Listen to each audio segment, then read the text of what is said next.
So I'm going to be winging it here and winging it pretty quickly, but something occurred to me today, maybe over the last couple of days. Um, and that's what happens to an autistic person as they become older. Or more specifically, what happens to someone like me, a late identified autistic person, as they become older, retire, and start this new life. Because there's a lot of changes that happen to any of us as we get older. One thing that surprised me was having my kids move out of the house. I'd raised these three beautiful kids into adulthood. And when the first couple left, this is no disrespect to those first couple, they were wonderful. But when they moved out, it wasn't that difficult because there were still more coming up the pipeline. But around the time that I retired or was getting ready to retire, I could see my youngest son suddenly getting to be an adult, getting ready to move out, go off to college and such. And so I remember when I talked to the psychologist who wound up identifying me as autistic, I told her that I was beginning to have some fear that my life would get a lot smaller as I got older, as I retired, as my kids moved out. Because for me, they were such a huge part of the fullness of my life. I'm someone who's written a book. It's called My So-Called Disorder, Autism, Exploding Trucks, and the Big Daddy of Rock and Roll. And in the book, I talk about having a really successful life as an attorney, a very accidental life as an attorney. I never planned or wanted to be an attorney until I was so far into the legal world that there was no other logical thing to do except finally become an attorney. And I did it my own way, this very autistic way. And I didn't go to law school. I became an attorney through an apprenticeship program. And then I practiced in my own very peculiar but oddly successful way. I used to take on big companies. I talk about exploding trucks in the title of my book. That was one of my first big cases. And I was really good at it. And when you're in an industry and you're really good at it, first of all, people can forgive your quirks. I mean, people were forgiving Elon Musk quirks for a long time. It was only when he stuck his nose into everybody's business that his popularity plummeted, right? So I was successful in my business and successful in the way I practiced, and it was different, and sometimes it was kind of fun. The differences were funny and fun, and I would surprise people with clever exhibits and tricks. And at work, like anyone else, I had my workplace friends, people I'd talk to every day, stop by their office and chat. I had a great champion and one lawyer who really loved what I was doing, so he helped me in that office environment, which is a political environment, of course, and he helped me a lot with that. I had experts out there that I talked to all the time, and some of them were really good friends, and some of them were, for example, engineering experts. I'm an English major. I don't know any math beyond addition, subtraction, multiplication, and division, and a little bit of fractions and percentages. That's kind of it. And yet I could speak engineering to these people. They appreciated my way of thinking and seeing these cases because, of course, a lot of engineers are also neurodivergent, and I think a lot of them saw in me a fellow traveler. Some who've read my book have even told me so later on that, well, maybe I also have a little neurological difference. Anyway, when I went to talk to someone about difficulties in my past, one of the first things I told her was that I was getting worried that my life would become smaller.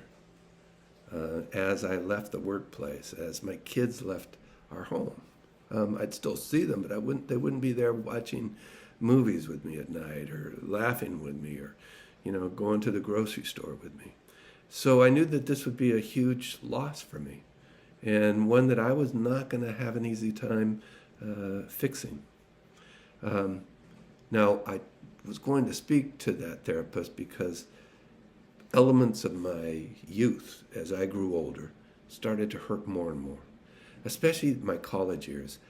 I talk about this in the book, but I was really lucky to be born into a really big, dysfunctional Irish Catholic family with alcoholism galore, lots of issues, ambulances coming, doctors being called to the house, the priest coming to say the prayers over the dying person, jail time. People did die. People were hospitalized. But we loved each other and took care of each other and supported each other. And it was a big family, so I always had built-in playmates. I went to terrible parochial schools from 1st to 8th grade. In the beginning, I was the little smarty pants. They pushed me up a grade. I was no longer such a smarty pants, and I began my life on the fringes as an outsider. But that all changed in high school because I went to this perfect high school. I talk about it in the book, so I won't talk about it here. And in high school, I'd already skipped a grade, and then some teacher told me, you should go to college mid-year because you'll only be 16. You could finish by the time you were 19 or 20, and then you could become a lawyer by the time you're 22 or 23. Now, I had no interest in becoming a lawyer. I've said that. That was an accident for me. But that was his idea. And I did think it would be cool to go out to college so early. So I went, and as I often say, I might as well have landed on one of the moons of Jupiter. The classes were easy, but I looked around me. I saw all these happy young people having a good time. I'm sure all of them weren't, but that's how it looked to me. They all had friends. They hung out together. They'd be sitting around in 2s and 3s and 5s. They'd be walking hand in hand. They'd be making out on the college lawn. And I had no idea what I was supposed to do to make friends. So what I ended up doing was just disappearing onto my own. Any chance I got, I'd disappear, took long walks through town. I'd go to my favorite stores, music stores, record stores, bookstores. I'd go to the libraries, and at night I'd just wander. I taught myself how to smoke cigarettes, a really good idea, and I'd wander. And it all changed for me through another lucky accident. After my most solitary time of life, here in the city of Seattle from about 1977 through 1980, I became the most solitary person I've ever met, ever known. But I made a great decision. I decided to join the Peace Corps and go off to Africa, and that really changed my life. I even came home with a wife. I came home imitating a normal life, and in some ways living a normal life. My wife was a very charismatic person, is a very charismatic person, and we had a lot of friends, people who'd also been in Africa, for example, but also other people that she picked up along the way. They were her friends to a large degree, but I got to enjoy that benefit too. I started in the legal field. I was given a 2-week job, and I stayed there for about 40 years in some version of the same job with some version of the same people. I eventually went out on my own and started my own little law firm and continued doing the same sort of work. Well, all during that time, I was kind of passing for normal. And I shouldn't say normal, but passing for what I perceived as normal, which I suppose is neurotypical. People didn't ask me a lot of questions but about my past life, but they saw me with a family, with a pretty good job, regular sort of house, that sort of thing. And they took me as being relatively normal. Something about me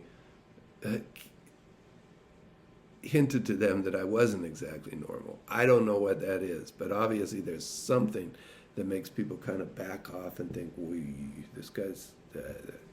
So there were a lot of people who would be my friends in the workplace. They'd be my friends in certain situations. I eventually started joining bands and playing with bands. But they wouldn't be the sort of people who would call me up and say, hey, let's go for a beer. I would sometimes try this. I would sometimes try to invite people, but I rarely got the reverse invite. People rarely called me up. But still I got by. I had my kids, I had my wife, I had my social life at work. I had a position in society, and my life was perfectly great. I did what I wanted. I sometimes made silly amounts of money. I could have become rich. I decided, oh, heck with that. You know, I could make enough money working less. As I say, I did it my own way. And it worked. But then it came time to start retiring. Some of it wasn't entirely my decision, but I ultimately retired. And then what happens to an autistic person? It was, for me, what I feared. When I told this therapist that I feared my life getting smaller. When my last kid left the house, and so I was often pretty much alone. My wife is an actor and theater producer, so she's often gone. Evenings, weekends, times when it would be nice to have company. Well, I'm happy she's off doing this thing, but she's often gone. And I'm often very much by myself. If I can form a band or something, then that brings in people that I hang out with, and I enjoy that. I occasionally do something with someone if I initiate that. But what I started to notice after a year or two of this is that it was becoming a lot like those college years when I went off and found myself completely alone. I have way more skills now than I would have had in those days. I know some basics for how to respond to people, how to perhaps keep them in my life. But it's been a huge difference. And I'm really curious. I'm going to be thinking a lot about this, about other people like me, because if you're my age, unless there was something really, really clearly different about you, like you were nonverbal or you had mini and frequent meltdowns or something, you weren't going to be identified as autistic. You were just going to be identified as a bit odd. So I'm wondering how other people have faced this. I hope if I put this video out, maybe some people will start leaving notes. You know, there are ways to get in touch with me. You could probably find me. I would love to hear from you. I'd love to see in the comments if anyone actually looks at this. Sometimes they do, sometimes they don't. But I'd love to hear comments from people who were in my position, people who were late diagnosed as autistic or maybe self-diagnosed later in life, and who are now looking at retirement, looking at the world beyond the world where we've actually been successful, because I was successful. Now I have to build a new life in this world where I'm a bit different. And it's a challenge. The challenging aspect of it may be what saves me. Anyway, I'd love to hear from you. I'd also love you to buy my book, My So-Called Disorder, Autism, Exploding Trucks, and the Big Daddy of Rock and Roll. Thank you very much.